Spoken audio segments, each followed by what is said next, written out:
I'm glad you spoke about unity and at the same time division, right? Language is considered one factor. I want to talk about it next. Languages are vectors of culture.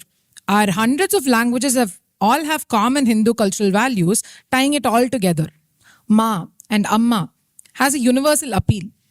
We call ourselves one nation, but scratch the surface.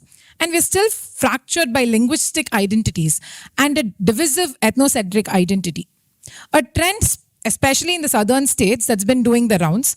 The moment someone speaks Hindi, it's labeled imposition. People may have this perception that in northern states, Hindi is their mother tongue. While in fact, it's not true. Rajasthan has Rajasthani. Odisha has Odia. Northeastern have their languages, but they've accepted Hindi as their common tongue for transactional purposes. Now, when Hindi, spoken by nearly half the country, is treated as a threat, while English, the language of our former rulers, is seen as aspirational. Where exactly are we drawing the line between pride and prejudice? What do they fear? Like, is it the entry of the national parties or losing of their regional party politics as a bargaining chip? Very important question. I think the good thing is you ask the question, you give the answer also. There is a part in that. Though the part of the answer is disguised as a question. Now this is a very fairly complex question to answer. Because India is a very unique country in the world. Today morning I was boarding my flight in San Francisco. There was this American guy who was helping us with the boarding pass. Pakka American. And then he asked me, Kaisa hai? And me and two people were there. The other people with me, they don't know Hindi. I said, ठीक है, अच्छा है. I said, आप कैसा है? He said, मैं ठीक हूँ. I said, how come you speak good Hindi? He said, no, I came to Kashi. Then I went to Calcutta. 6-7 months I picked up Hindi. Then I came to Chennai. Only then I knew Hindi doesn't work across India. Then it happened today morning. Then he was like, how can I learn so many languages? Your country is a crazy country. And you want me to learn so many languages to survive in one part. So I've given up, man. So have a good day. So I took my boarding pass. I was just thinking in the mind. Today morning it just happened in the airport. And with this context, I'll give you the answer. Now, the official line that the current government takes is all languages are national languages. And there's a very important statement for a national political party to make is very, very important. Why? Because only through education, the language comes in. We all have education policy. In 1968, we had our first education policy. And where we felt at that point of time, Hindi has to be made compulsory because there should be a uniform language across the country. And 1968, they said, okay, you all have to learn 3 languages. And South India compulsorily have to learn Hindi. And North India have to compulsorily learn 1 South Indian language. You pick up one. So it's a non-starter. So none of the North Indian states wanted to pick up a language to learn. South Indian politics also was such a way. They said, oh, Hindi means imposition. I will not learn. So it was a non-starter. But very funnily, it was the official education policy of Bharat 1986. Rajiv Gandhi ji, he came and tried. He did something called the second education policy. He also said as a prime minister that we will have 3 languages. South India have to learn Hindi. North India have to pick up 1 South Indian language you learn. 1992, again he revised that second education policy, but language part was still there.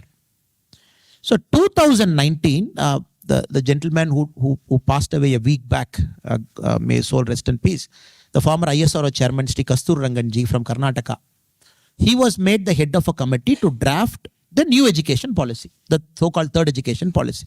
He drafted very beautifully. He also said, no change in language policy. Third language will be compulsory Hindi. He said all South Indian languages will learn Hindi, South Indian states. North India will pick up 1 South Indian language you will learn. So May 31, 2019, it went to the cabinet, the Prime Minister Modi ji. Because Modi ji himself is a Gujarati. And though Amit Shah ji speaks beautiful Hindi, but he picked up Hindi only 10 years back. He picked up Hindi very late, but he speaks Hindi because he's a Gujarati himself. When it went to the cabinet in 2019, May 31, so Modi ji said, okay, we are accepting the report, but we are changing the language policy. First time in our country in 2019, we removed the language policy. We said, look, you got to study 3 languages, but 3rd language should be your choice. Compulsory English, compulsory mother tongue, which is Tamil, Kannada, Hindi, whatever we choose to call the mother tongue. 3rd is of your choice. So this is a very, very, very important development that has happened in the polity of Bharat, India. We all have to understand now. We have a new education policy. The 3rd language is optional, but you have to learn a 3rd language. So now in this context, the politics is happening. What is that 3rd language? In a state like Tamil Nadu, they are like, no. 3rd language can be Malayalam also, Telugu also, it can be Hindi also, anything. But unfortunately, we don't have Malayali teachers, we don't have Telugu teachers of that scale. So again, we'll be forced to study Hindi. This is Tamil politicians' argument. So they are like, no, you are bringing Hindi through the back door. So our Tamil politicians always find a way to create a roadblock. They are like, no, you are trying to create it through the back door. Now my argument, people like my argument is, look, let us look at Tamil Nadu as a whole. So you look at a certain region which is Malayali dominated, which is Coimbatore and other parts. So those people should learn 3rd language as Malayalam. Chennai is Telugu dominated. Let Chennai learn Telugu. So it is the new education policy is cluster-based approach, where in one state we can have multiple languages as a 3rd language, which the government has to facilitate. You talk to Kerala, you call up Kerala CM. You tell them, send me 2,000 Malayali teachers. Because Malayali teachers will get employment in Tamil Nadu. Now Kerala CM will ask, you send me 1,000 Tamil teachers. So you call up Orissa, let me call Bihar or UP CM and say, okay, you want to learn 3rd language Tamil, I will send 500 teachers to you. So you send 500 Hindi to me. So take them everybody through the Tamil Nadu Public Service Commission or Karnataka Public Service Commission, so that you give employment to other state teachers. So that net flow in the country is, we learn what we have to learn. Now, I think this is one of the way to solve the language problem. The second part of your question is, I think language, I studied in Tamil Nadu, my MBA happened in Lucknow. Unfortunately, in the campus, we all speak English. I never had the opportunity to speak Hindi. When I went to NPA, National Police Academy, also no Hindi. Then cadre was Karnataka. I had to learn Kannada at the age of 26, pass an exam at the age of 28. And that exam is a 10th standard equivalent in a civil service.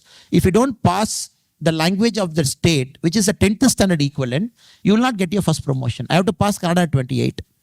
Then get my promotion as SP, serve for another 7-8 years. Then after coming to politics, I started picking up Hindi. Because I have to interact with, I have to go for campaign. Even now when I go to Delhi, I feel so bad, my Hindi is not good. In the stage, I can't speak. When I feel bad in Telangana, I can't speak Telugu. Now I'm trying to pick up Hindi in a more polished way. Now I'm sure when the need comes, I only respectfully tell our friends, be open-minded. When the need comes also, I don't want to learn Hindi. I don't want to learn Tamil. I don't want to learn Kannada. I don't want to learn Odisha. That is bad. You pick up a language, 3rd language is important. But at a point of time in your life, you will definitely get a need. So you pick up. And that is the only way to resolve, because since I know Kannada, anybody from Karnataka here? Okay, great. So I am a big fan of Basavanna ji's Vachanas. Big fan. Oh, beauty it is. Big fan. Bhairappa ji's beautiful writing. Kompu ji's writing. So at the age of 29, another beautiful culture got unlocked to me. Another beautiful language got unlocked to me. Beautiful poetry and writing got unlocked to me. I think if we approach language in that spirit, I don't think we'll have a fight on language. Likewise, let us approach Hindi, let us approach Sanskrit, let us approach Tamil with the spirit of inquiry. Okay, what is in that language? What is Tirukural? Reading English Tirukural is different from reading Tamil Tirukural. That is entirely different. Somebody taking that effort to pick up Tamil, learning Tirukural in Tamil, understanding that knowledge is, I still remember the Honorable PM Narendra Modi ji. I can disclose it here, no problem, since you are here. He's a big fan of Tirukural, and many a time when the Honorable PM speaks in the stage on Tirukural, he takes effort to pronounce it correctly. He will ask, Okay, say it in Tamil, say it fast, say it slow, say with meaning. You have to send it to Honorable PM, sir. And you will take that effort to pick up that in Tamil, in that connotation. He doesn't write it in Gujarati and he doesn't say Tirukural. In Tamil, he will understand. Then he tries to understand the meaning. Then he comes to the stage and says Tirukural. So that is the respect he gives. Likewise, I think we should start respecting every single language in our state, in our country, because every language is important to a certain mother, because that is the way the son, daughter is communicated in the initial thing. And the new generation like you, I think you should tide over this. The generation that is sitting in Arizona State University, you should tide over this and get out of language politics and this and that. And in fact, I would encourage all of you to pick up movies of different language, watch it with subtitle, so that you have a passing knowledge of Bengali. Somebody is coming from Gujarat, at least say Kemcho, at least. Then they'll reply back Majama. You will see a smile in them. So at least bare minimum. So you meet a Telugu guy, you say Bavunara, at least bare minimum you speak. You see a person from Karnataka, you say Chennagidira, then wapas he'll Chennagidini, he will reply back. So you meet somebody from Tamil Nadu, you say Nalar Kingla. That smile is what human beings are all about, right? That opens up the heart. And you'll get your business deal done. So no problem about that. But that is a respect. That is the respect we give it to somebody's mother tongue. Make that effort to learn. Have that basic conversation. I think that should be a spirit. And I'm sure when whatever I say, I'm a Bharatiya first without a doubt. I'm a Tamilian second without a doubt. So I bring my culture to this room because my actions reflect who am I as a cultural person. That is why all of us here, we should be very careful, because you represent a culture. The way you dress, the way you speak, the way you talk to a person, how polite you are, how nice you are, and how careful you are about hurting others' feeling. So let us keep doing it so that we evolve as better human beings. Sorry, I'm giving long answers.